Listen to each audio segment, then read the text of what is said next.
আসসালামু আলাইকুম সুপ্রিয় ষষ্ঠ শ্রেণীর শিক্ষার্থীরা, আশা করি তোমরা ভালো আছো। তো ইতিমধ্যে তোমাদের অর্ধবার্ষিক পরীক্ষা শুরু হতে যাচ্ছে।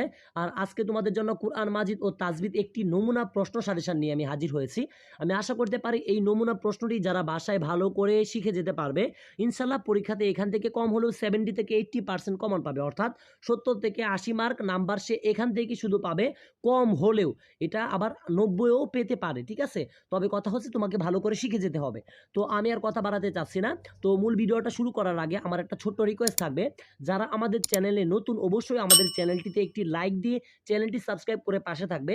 দেখো ভিডিওর নিচে লেখা আছে ইংলিশে সাবস্ক্রাইব, একটা ক্লিক করো, তাহলে আমাদের চ্যানেলটি সাবস্ক্রাইব হয়ে যাবে। তারপরে যখনই আমি ভিডিও আপলোড করব তোমার কাছে সর্বপ্রথম চলে যাবে। তো আমি আর কথা বাড়াতে চাচ্ছি না। দেখো তোমাদের যে কোরআন মাজিদ পরীক্ষাটা হবে, এখানে টোটাল সময় থাকবে হচ্ছে 3 ঘন্টা এবং পূর্ণমান অর্থাৎ 100 নম্বরের একটা তোমাদের পরীক্ষা হবে। তো আমি এখানে তোমাদের যে বহু নির্বাচনী থাকবে 100 নম্বরের মধ্যে 20টা, তো বহু নির্বাচনী উত্তর সহ আমি একদম বলে দিব, তোমরা একদম উত্তর সহ শিখে নিবে। আমি উত্তরগুলো বলে দিচ্ছি। যেমন 1 নাম্বার, কুরআন মাজিদ নাজিল হয় কত বছর ধরে? উত্তর হবে 1 এর উত্তর হবে খ, অর্থাৎ 23 বছর ধরে। তারপরে দেখো 2 নাম্বার, পবিত্র কুরআনে সূরার সংখ্যা কতটি? উত্তর হবে পবিত্র কুরআনে সূরার সংখ্যা 114টি, তার মানে উত্তর হবে গ নাম্বার। তারপরে দেখো 3 নাম্বার, সূরা কারিয়া কোথায় অবতীর্ণ হয়? 3 এর উত্তর হবে কিন্তু ঘ নাম্বার, মক্কায় অবতীর্ণ হয়। তারপরে দেখো 4 নাম্বার, ইমানুন কোন বাবের মাজদার? 4 নাম্বার। ঠিক আছে, 4 এর উত্তর হবে কিন্তু ঘ। ঠিক আছে, ইফআলুন। তারপরে দেখো 5 নাম্বার, কিয়ামতে সুপারিশ করবেন কারা? উত্তর হবে কিন্তু কিয়ামতে সুপারিশ করবেন কারা, যেটা 5 নাম্বার। 5 নাম্বার উত্তর হবে গ, আলেমগণ। তারপরে দেখো 6 নাম্বার, প্রথম নবীকে? উত্তর হবে ক, হযরত আদম আলাইহিস সালাম। তারপরে দেখো 7 নাম্বার, আল কোরআনে কতজন নবীর নাম উল্লেখ রয়েছে? খুবই ইম্পর্টেন্ট। 7 নাম্বারটার উত্তর হবে কিন্তু ঘ, 25 জন। তারপরে দেখো 8 নাম্বার, পরকালকে আরবিতে কি বলে? 8 নাম্বারের উত্তর হবে কিন্তু ঘ, আখিরাতুন। তারপরে দেখো 9 নাম্বার, হামিমুন শব্দের অর্থ কি? 9 নাম্বারের উত্তর হবে ক, ঘনিষ্ঠ বন্ধু। তারপরে দেখো 10 নাম্বার, সালাম দেওয়ার বিধান কি? উত্তর হবে কিন্তু গ, সুন্নত। ঠিক আছে, তো তারপরে আমরা চলে যাচ্ছি সরাসরি 11 নাম্বার সঠিক উত্তরে। দেখো 11 নাম্বার, সালাম দিলে কতটি রহমত পাওয়া যায়? 11-র উত্তর হবে গ, অর্থাৎ 90টি। তারপরে দেখো তাওয়াক্কুল শব্দের অর্থ কি? 12 নাম্বারটা। ঠিক আছে, 12 নাম্বার, তাওয়াক্কুল শব্দের অর্থ কি? উত্তর হবে ক, নির্ভরশীলতা। 13 নাম্বার, যে ব্যক্তি আল্লাহর উপর ভরসা করে আল্লাহ তার জন্য যথেষ্ট। এই উক্তিটি কার? 13 নাম্বারটা, যেটা 13 নাম্বারটা দেখতে পারতেছো, এটার উত্তর হবে কিন্তু ক, আল্লাহ তাআলার। তারপরে দেখো 14 নাম্বার, আল কুরআনুল কারিমের সত্যের কয়টি পুরস্কারের কথা বলা হয়েছে? উত্তর হবে খ, 2টি। তারপরে দেখো 15 নাম্বার, সিদকুন শব্দের অর্থ কি? সিদকুন শব্দের অর্থ হচ্ছে ক, সত্যবাদিতা। তারপরে দেখো 16 নাম্বার, তাজউইদুন শব্দের অর্থ কি? 16 নাম্বার উত্তর হবে খ, ঠিক আছে, সুন্দর করা। তারপরে দেখো 17 নাম্বার, তাজবিদ অনুযায়ী কুরআন কারিম পাঠ করা কি? 17 নাম্বারের উত্তর হবে কিন্তু ক, ফরজ। তারপরে দেখো 18 নম্বর, কণ্ঠনালীর মধ্যখান হতে উচ্চারিত হয় কোন হরফ? 18 নম্বর উত্তর হবে খ, আইন। তারপরে দেখো 19 নাম্বার, মাখরাজ মোট কয়টি? উত্তর হবে ক, 17টি। এবং সর্বশেষ সঠিক উত্তর যে ইদগম এর হরফ কয়টি? উত্তর হবে ইদগমের হরফ হচ্ছে 6টি। ঠিক আছে, ইদগমের হরফ 6টি, হামজা, হা, আইন, হা, গইন, হ। ঠিক আছে, বলে দিলাম। তো আমি তারপরে চলে যাচ্ছি, তোমাদের সাথে 100 নাম্বারের মধ্যে অলরেডি 20 নাম্বার নিয়ে আলোচনা করেছি, বাকি রয়েছে এখনো কিন্তু 80 নাম্বার। তো তারপরে আমি চলে যাচ্ছি, খুব ভালো করে এগুলো শিখবা। আমি আশাবাদী এগুলো যদি ভালো করে শিখো, ইনশাল্লাহ এর বাহির থেকে তোমাদের পরীক্ষাতে কোনো প্রশ্ন থাকবে না। তো তারপরে দেখো আমি 1 নাম্বারে কিন্তু তোমাদের সাথে সঠিক উত্তর নিয়ে 20টা আলোচনা করেছি একদম উত্তর সহকারে।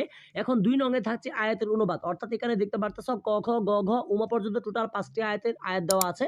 অর্থাৎ এই 5টি যদি তোমরা ভালো করে শিখতে পারো, ইনশাল্লাহ 5টি থেকে তোমরা কম হলেও পরীক্ষাতে কিন্তু 2টি, এমনকি ভাগ্য ভালো থাকলে 3টাও কমন পেতে পারো। অর্থাৎ 15 থেকে 15 তুমি পরীক্ষায় পেতে পারো, কিন্তু কম হলে তুমি 15তে 10 পাবা, আমি এটা আশাবাদী। তো এগুলো খুব ভালো করে শিখবা।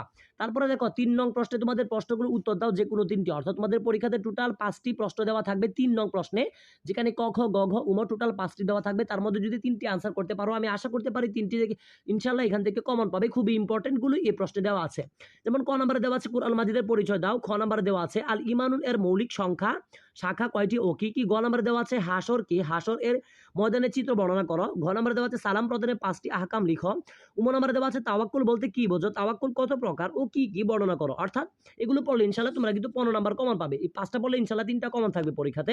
তারপরে যে দেখো 4 নাম্বার তাহকিক করো যেকোনো 5টি, অর্থাৎ এখানে যেকোনো 5টি তাহকিক করতে পারলে তুমি কিন্তু 10টা নাম্বার পেয়ে যাবে। ঠিক আছে? তো এগুলো ভালো করে পড়লে ইনশাআল্লাহ এখান থেকে কম হলো 3টা থেকে 4টা কমন থাকবে, কম হলো ভাগ্য ভালো থাকলে 5টা কমন পেতে পারো। আমি কিন্তু কথাগুলো একটু তাড়াতাড়ি বলছি যাতে ভিডিওটা লং না হয়, তোমরা তাড়াতাড়ি আমার ভিডিওটা দেখতে পারো।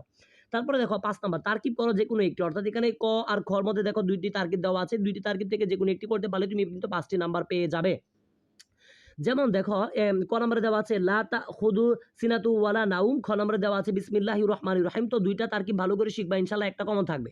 তারপরে দেখো 6 নং প্রশ্নে হরকত সহ সূরা আয়াত মুখস্থ লিখো যেকোনো একটি, অর্থাৎ তোমাকে দেখো ক আর খ, সূরা আসর আর সূরা ফিল, এই দুইটা শিখলে ইনশাআল্লাহ একটি তোমরা পরীক্ষাতে অনায়াসে আনসার করতে পারবা, হরকত সহ তোমাকে লিখতে হবে। তারপরে দেখো 7 নাম্বার প্রশ্নগুলোর উত্তর দাও যেকোনো দুইটি, অর্থাৎ তোমাদের পরীক্ষাতে টোটাল 3টা প্রশ্ন দেওয়া থাকবে 7 নং প্রশ্নে, তার মধ্যে তুমি যদি 2টা আনসার করতে পারো 10টা নাম্বার কিন্তু তুমি পাবে। তো এখানে দেখতে পারতেছো ক নাম্বারে এসেছে ইলমে তাজবিদ কাকে বলে? ইলমে তাজবিদ অনুযায়ী কোরআন মাজিদ তেলাওয়ার হুকুম ও গুরুত্ব বর্ণনা করো। খ নাম্বার মাকরাজ কাকে বলে তা কয়টি ও কি কি উদাহরণ দাও। গ নাম্বার নুন সাকিন নুন তানমিন কাকে বলে তা পাঠ করার নিয়ম কয়টি ও কি কি উদাহরণ সহ দাও। অর্থাৎ এই 7 নং এর মধ্যে এই 3টা শিখলে ইনশাআল্লাহ তোমরা পরীক্ষাতে 2টা কমন পাবে। তারপরে দেখো 8 নাম্বার নিচে দাগ দেওয়া অংশগুলো তাজবিদের কায়দা চিহ্নিত করে যেকোনো 5টি, অর্থাৎ এগুলো থেকে 5টি যেগুলো লিখতে পারলে তোমাদের পরীক্ষাতে 5 নাম্বার কমপ্লিট হয়ে যাবে। অর্থাৎ এগুলো যদি তুমি ভালো করে বাসায় বসে সুন্দর করে বুঝে বুঝে সলভ করতে পারো, আমি আশাবাদী যে এখান থেকে তোমরা কিন্তু 5টি নাম্বার হয়ে যাবে। অর্থাৎ তোমাদের সাথে আমি অলরেডি কিন্তু সঠিক উত্তর এবং 8 নং প্রশ্ন পর্যন্ত টোটাল 85 নাম্বার নিয়ে আলোচনা করেছি।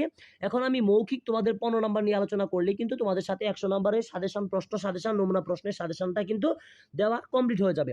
আর এখান থেকে ইনশাআল্লাহ তোমরা কম হলেও 70 থেকে 80 নাম্বার কমন পাবে, এটা আমি আশাবাদী। তো কথা হচ্ছে তোমাদেরকে অবশ্যই এটা ভালো করে শিখতে হবে।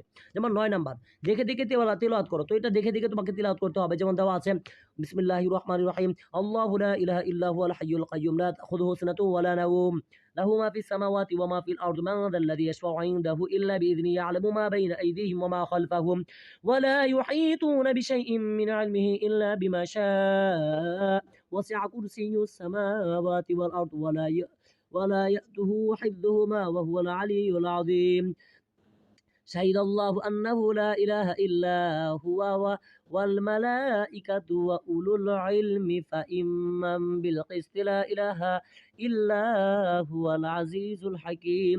তোমাদের সুবিধার্থে আমি বলে দিলাম যাতে তোমরা শিখতে সুবিধা হয়। তো তারপরে দেখো আমি কিন্তু কথাগুলো একটু তাড়াতাড়ি বলতেছি যাতে ভিডিওটা লং না হয়। 10 নাম্বার তাসবিদের কায়দা, এগুলো বাসায় প্র্যাকটিস করবা, তাহলেই তুমি যদি বুঝে বুঝে প্র্যাকটিস করতে পারো ইনশাআল্লাহ এগুলো থেকে তুমি পরীক্ষায় কমন পাবে। এবং 11 নং প্রশ্নটা তোমাদের সাথে আমি চ্যালেঞ্জ করতেছি, এই 2টা সূরা ক আর খ, সূরা তাকাসুর আর সূরা হুমাজাত, এই 2টা সূরা যদি শিখতে পারো ইনশাআল্লাহ একটা পরীক্ষাতে তোমাকে কমন থাকবে, অর্থাৎ মুখস্থ তোমাকে এই 2টা থেকে একটা ধরবেই ইনশাআল্লাহ। তো আমি আজকের মতো বিদায় নিচ্ছি, আমি আর কথা বাড়াতে চাচ্ছি না। যারা তোমরা ভিডিওটি মনোযোগ সহকারে দেখেছো অবশ্যই আমাদের চ্যানেলটাতে নতুন হয়ে থাকলে চ্যানেলটিতে একটি লাইক দিয়ে চ্যানেলটি সাবস্ক্রাইব করে পাশে থাকবে। আজকের মতো বিদায় নিচ্ছি। পরীক্ষার সকল প্রশ্ন সাজেশন পেতে এবং লাইভ ক্লাস পেতে আমাদের চ্যানেলটি সাবস্ক্রাইব করে পাশে থাকবে, এটাই আশা করছি। আসসালামু আলাইকুম রহমতুল্লাহি ওয়া বারাকাতুহু।